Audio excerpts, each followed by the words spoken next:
Listen, there's something we need to talk about, something that goes beyond just history and even beyond religion. I'm talking about the most powerful figure in human history, a figure whose message has been carried across centuries, Jesus Christ. Now, people get caught up in a question that's been asked for ages. Was Jesus black or white? And honestly, we need to step back and ask ourselves, why does that question even matter? The truth is, Jesus was neither black nor white. What I mean is, he wasn't confined to a box. He wasn't a product of race, and he sure wasn't defined by the color of his skin. Jesus is bigger than any color you could ever place on him. He didn't come to earth to show us his race. He came to show us love, grace, and a life worth living. Now, let's dig into this. Jesus was born in the Middle East, in a region that we now call Israel. He was a man of his time, his culture, his surroundings. So, if you think for a second that he looked like the artist's renderings we've seen in the West, the fair-skinned, blue-eyed man, then it's time to open your eyes to some truth. Historically speaking, the people of that region, in that time, were likely to have darker skin, Middle Eastern features, so no, he was not white. But let me tell you something even more important. It doesn't matter whether Jesus was black, white, or any other color in between. His message was universal. His mission was to reach across boundaries, racial, social, and cultural, and spread a message of love, forgiveness, and redemption.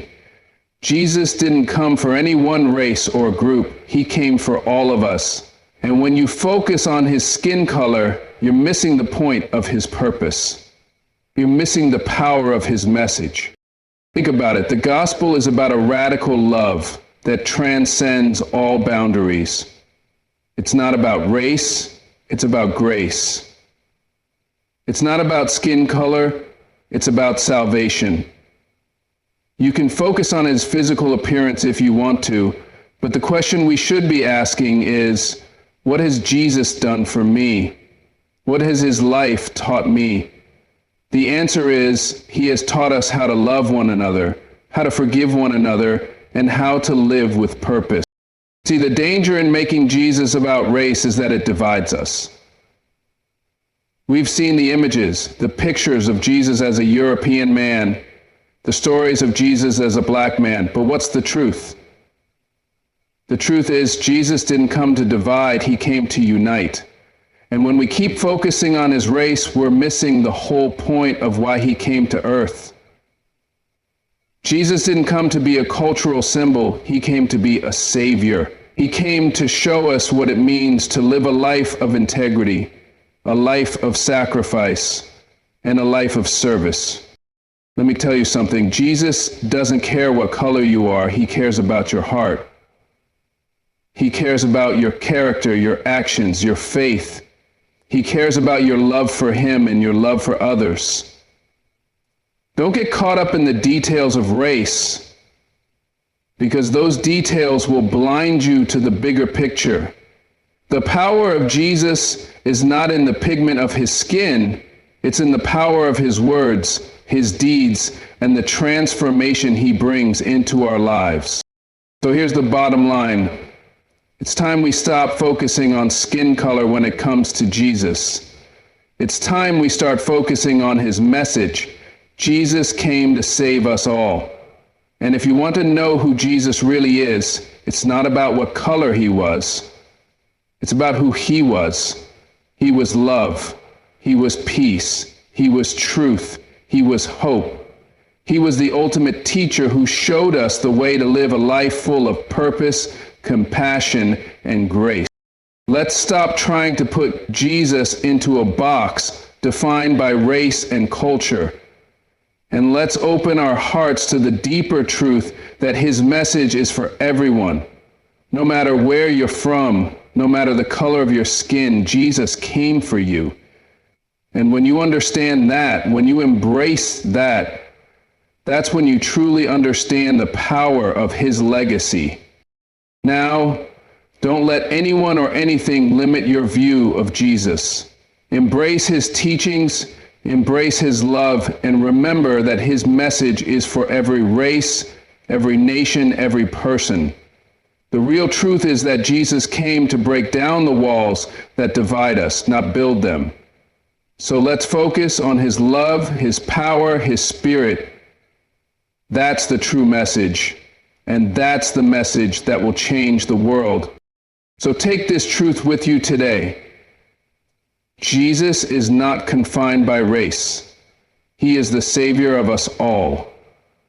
And the only color that matters is the love that he shares with every single one of us. Let that love lead you. Now, let's talk about history. You can't understand the truth about Jesus or about anything in life without knowing where it all began. You can't just look at the surface and think you know what's going on. You've got to dig deep. You've got to know the context, the time, the place. See, Jesus didn't just appear out of thin air. He was born into a specific moment in history, in a specific place. And that matters. It matters because it shapes the way we see him, the way we understand his purpose, and the way we interpret his message. Jesus was born in the Middle East, in what we now call Israel, during the time of the Roman Empire. This wasn't just any time. This was a time of great political, social, and religious tension. You've got the Roman Empire dominating much of the known world, oppressing people, making them live under their rule.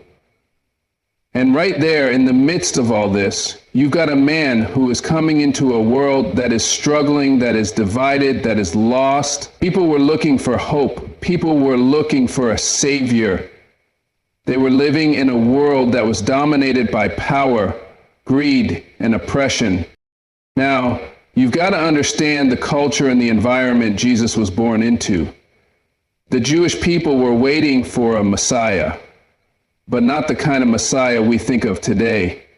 They were waiting for someone who would come and deliver them from Roman oppression, someone who would restore their kingdom and their power. They were expecting a warrior king, someone with military power and influence.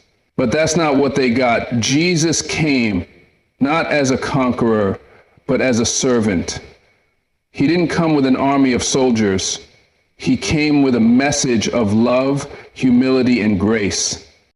The historical context of Jesus' life is critical because it shows us that he didn't fit into the mold of what people were expecting. He wasn't the warrior king people thought they needed. He wasn't the man of violence and power. Instead, he was a man of peace, a man of compassion, a man who flipped everything on its head. His message was different. His message was about loving your enemies, caring for the poor, forgiving the unforgivable. And let's not forget, the people of that time, especially the Jewish leaders, were also deeply tied to tradition and religious law. They had a set way of doing things, a set way of believing in God. And anyone who came and challenged that, anyone who came and said there's another way, was a threat to the status quo. And that's exactly what Jesus did. He didn't come to confirm the old ways, he came to challenge them. He came to show that God's love wasn't just for the righteous or the powerful. It was for the broken, the lost, the marginalized. So when you're asking about the historical context, what you're really asking is, what was the world like when Jesus lived? And how did that influence his life and message? The world was divided, the world was hurting, and the world needed someone to show them a different way. And that's exactly what Jesus did. He didn't just speak words, he lived them. He didn't just preach about love, he showed love in every action, in every word, in every... You've got to understand where he came from, what the world was like when he walked this earth, and how he changed it, because the historical context is everything. It's what shaped the man. It's what shaped the message. And it's what gives us the blueprint for how we can live today.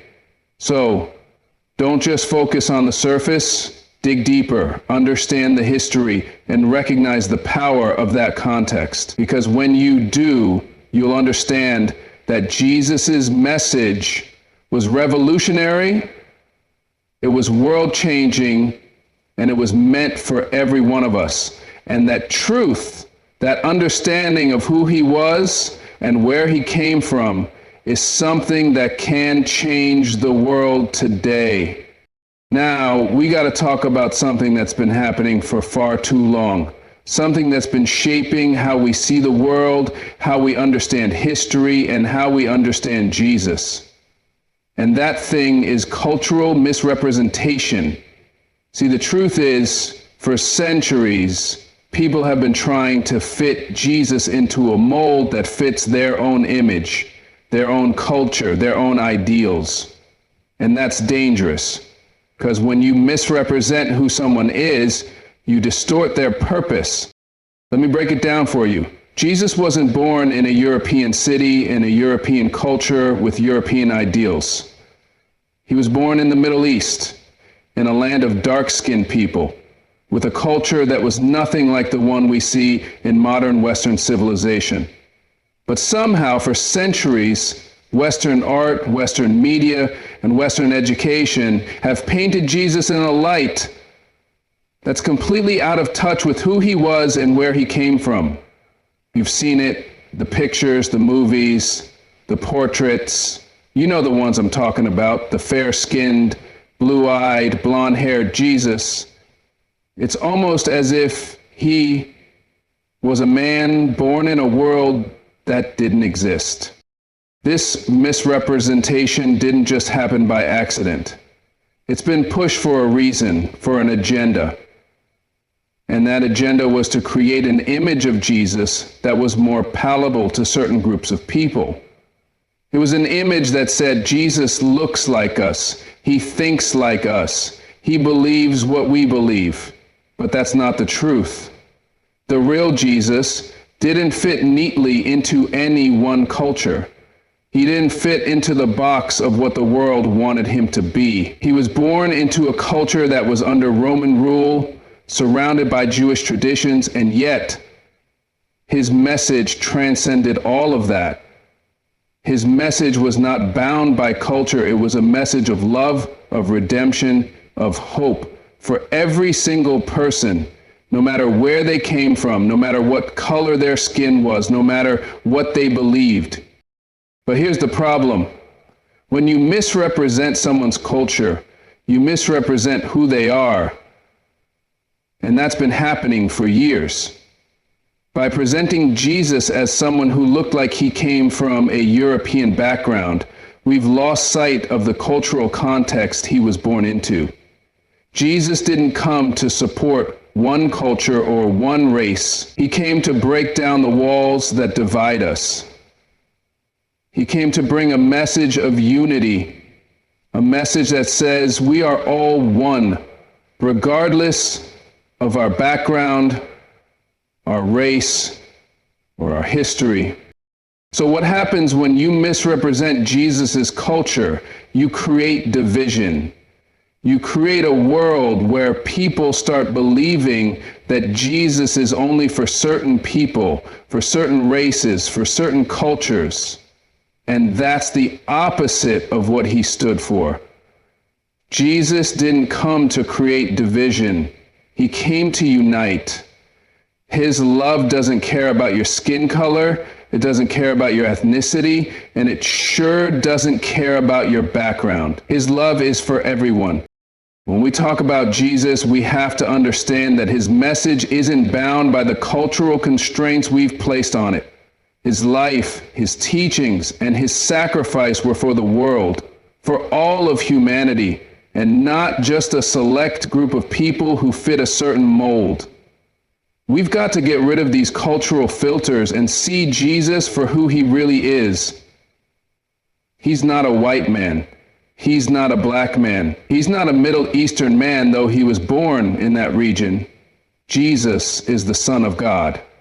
And that truth is bigger than any racial or cultural boundary we've tried to place on him.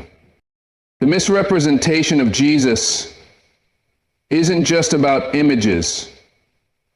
It's about how we've been taught to think about him. We've been taught to think of him in ways that are comfortable for us, in ways that fit our personal ideals and beliefs. But the truth is, Jesus is so much bigger than that. He's a man who tore down the barriers that divide us, who preached love, who preached grace, and who preached unity. When we misrepresent him culturally, we miss the power of his message. So it's time to stop putting Jesus into a box. It's time to stop forcing him into an image that's convenient for our culture.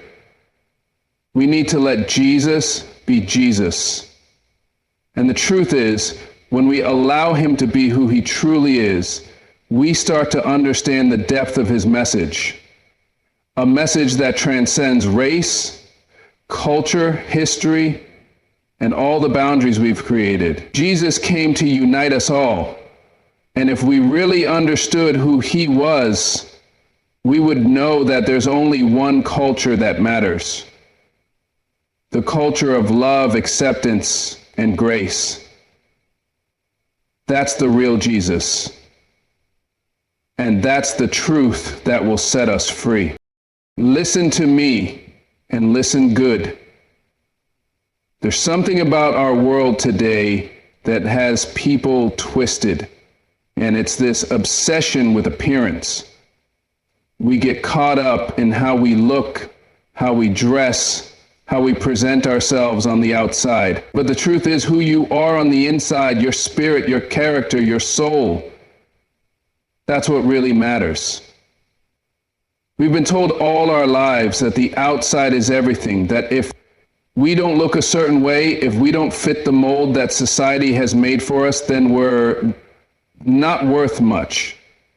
But that's a lie. That's the trap. The real value is inside. Let's talk about Jesus for a second. We love to talk about what he looked like, what color his skin was, how tall he was, but let me tell you something. Those things don't matter. What mattered, what always mattered, was who he was on the inside. His identity wasn't tied to his physical appearance. His identity was spiritual. And that's the message we need to grasp. Jesus didn't come to show us what a perfect body looks like. He didn't come to teach us how to look good in a suit or dress or have the best skin. No, he came to show us what it looks like to live with purpose, to love unconditionally, and to walk in truth. And let me tell you something. When you focus too much on what's on the outside, you miss the most important part of who you are. Your spirit, your faith, your character. That's the stuff that defines you. You could have all the wealth in the world, all the fame, all the status, and still be empty inside. It's the stuff no one sees that makes you who you are. Let me remind you of something. Jesus wasn't born into wealth. He didn't have the finest clothes or the most impressive physical features. He didn't care about any of that. He wasn't concerned with fitting into the world's definition of beauty. What Jesus showed us is that beauty isn't about your face or your clothes or your status. It's about what's in your heart. It's about how you treat others, how you love, how you serve, how you live your life with integrity. And too often we let the world's standards dictate how we see ourselves. We look at magazines, we look at Instagram, we look at what other people are doing, and we think that's what we need to be. But let me tell you, the world's view of beauty is broken, it's shallow, it's fleeting, and it's never going to satisfy you. What really satisfies, what really brings fulfillment, is a deep connection to your spiritual identity. When you know who you are in the eyes of God, when you understand that you are loved, that you are worthy, that you are valuable, not because of what you wear, not because of your skin color, but because of your heart, your soul, and your faith. That's when you unlock the real power within you. We've got to stop putting so much stock into the outside and start investing in the inside. Your spiritual identity is what will carry you through when the world turns against you. When the world tells you you're not enough because you don't look a certain way. When the world tells you you don't have the right clothes, the right face, the right status. That's when you've got to know who you really are, because you are not your appearance. You are your spirit. You are your faith. You are your love. And when you learn to identify with the spirit within you, when you realize that you are a child of God, that you were made for something bigger than what the world tells you, that's when you truly start living. When you stop measuring your worth by how you look and start measuring it by who you are inside. That's when the world starts to see the real you. And when the world sees the real you, that's when you start changing lives. That's when you start making an impact. That's when you start walking in your purpose. So never let the world define you by your physical appearance. You were made for more than that. Your identity is not in your looks, your clothes, or your status. Your identity is spiritual, and it's anchored in the truth of who you are in God's eyes. And when you realize that, when you know that, you're unstoppable. Because your spirit is stronger than any physical appearance, any worldly standard, and any obstacle in your way. That's the power of knowing your true identity. And that's the power that will carry you through everything. Listen closely, because this is something we need to understand on a deeper level. Unity in diversity. Now you hear those words and they might sound simple, even cliche, but if we're being real, this idea of unity is often misunderstood, especially when we start talking about how different we are from one another. We live in a world where division is common, where people focus on what sets us apart, what makes us different. But what if I told you that those differences are not something to fear?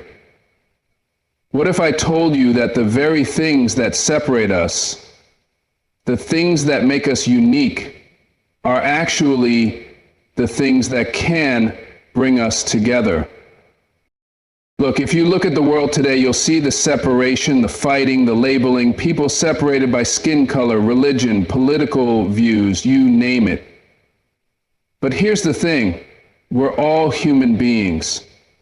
We all breathe the same air, we all feel the same emotions, we all have struggles, we all have dreams, we all want to be loved, respected, and heard.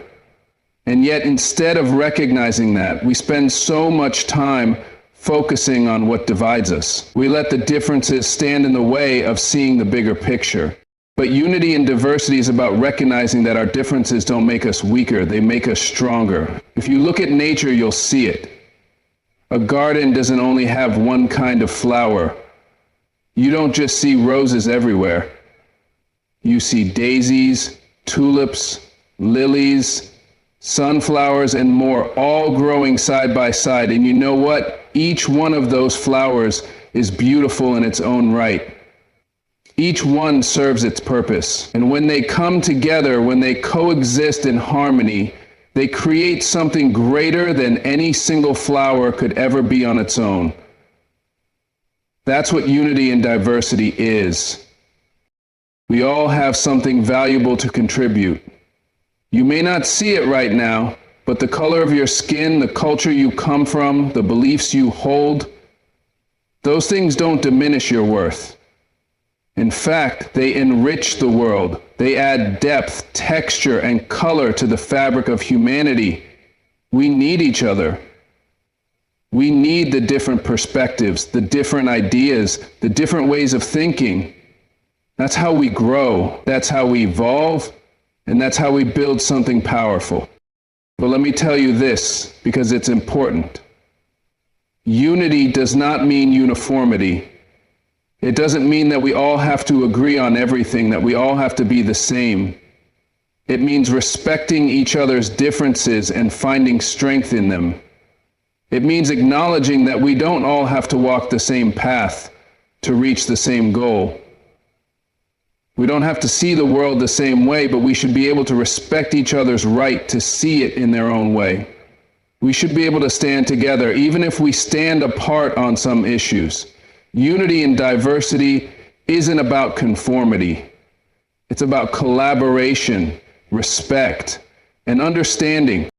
Imagine a world where we embraced our differences instead of fearing them. Imagine a world where we didn't try to fit everyone into one mold, but instead, we celebrated the beauty of each person's uniqueness. Imagine what we could accomplish if we put our energy into building each other up instead of tearing each other down. Unity in diversity is the foundation of strength. So when you look around at the people in your life, the people in your community, the people you don't agree with, remember this: we're all part of something bigger than ourselves. We are all part of a shared experience called humanity. And if we can see past the differences, if we can stop worrying about who's right and who's wrong and focus on what unites us, then we'll find that we are far stronger together than we could ever be apart. Unity in diversity doesn't mean we ignore our differences. It means we embrace them, celebrate them, and use them to build a better world. And that, my friends, is where true strength lies. Let me tell you something real, something that goes beyond just words, beyond just the surface. Faith is the most powerful thing you can hold on to. I'm not talking about the kind of faith that's easy when everything's going good, when everything's aligned and smooth. I'm talking about the kind of faith that stands tall when the world tries to knock you down. The kind of faith that doesn't make sense to the people around you. The kind of faith that keeps you going when everything inside you is screaming to quit. Faith is not just about belief in something you can see. Faith is the belief in something you can't see, but you know it's there. It's that gut feeling, that knowing deep inside that no matter what's happening around you, no matter how dark it gets, you're going to make it through. Faith is what keeps you grounded when the storm is raging. Faith is what gives you the strength to take one more step when you don't even have the energy to keep going. And here's the thing, faith isn't just about what you believe, it's about what you do with it. People talk about having faith, but real faith isn't just sitting back and waiting for things to happen. Real faith is about action. It's about stepping out on what you believe, even when the odds are stacked against you. Faith moves you. It compels you to keep going, to keep fighting, even when you don't know how the story ends. And trust me, the story may not always go the way you expect. The road might get rough, and the obstacles might seem impossible.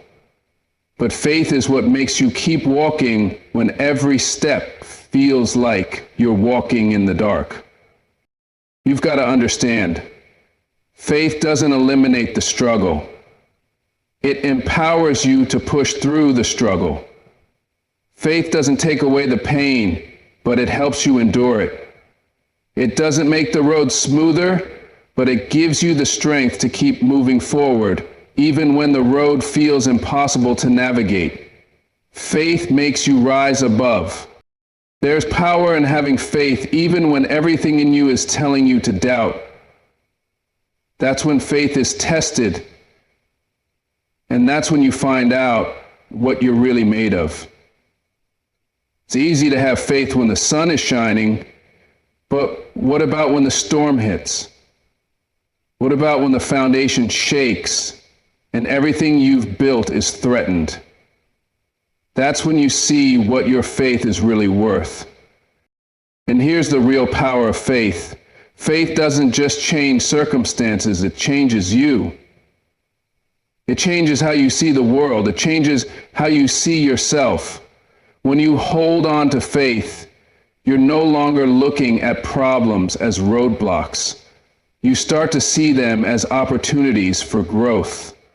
You start to understand that every setback is just setting you up for a bigger comeback. Every challenge is building you into the person you're meant to be. People will tell you that faith is blind, but real faith is not blind. Real faith sees beyond the present. Real faith sees the possibility, the promise, the purpose that's waiting for you even when the world tells you it's impossible. Faith sees what others can't see, and that's why it's powerful. When you carry faith in your heart, you're walking in a strength that goes beyond your own abilities. You're walking in the strength of something greater, something that can move mountains. Faith gives you the courage to stand up when you feel like sitting down. It gives you the endurance to run the race when your body says it's done. And when you truly understand the power of faith, you'll realize that there's nothing in this world that can stop you.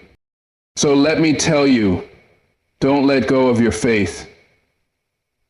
No matter how tough it gets, no matter how many obstacles you face, never let go of the faith that's deep inside of you, because faith is the one thing that will carry you through when nothing else can.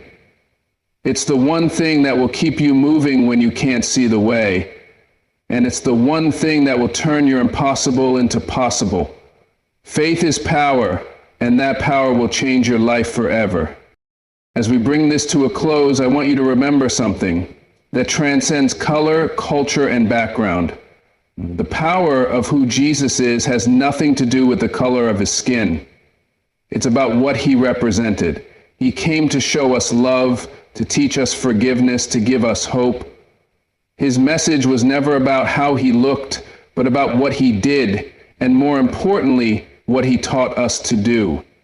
So stop focusing on the surface and start digging deeper. True strength lies in understanding the heart of the message, in embracing the love that connects us all. Whether you see him as black, white, or anything else, doesn't change who he is and what he represents. The question is not about his race. It's about whether you're willing to follow his example of love, compassion, and service. And when you do that, when you understand that, you will see the truth. The real power lies in the unity of us all.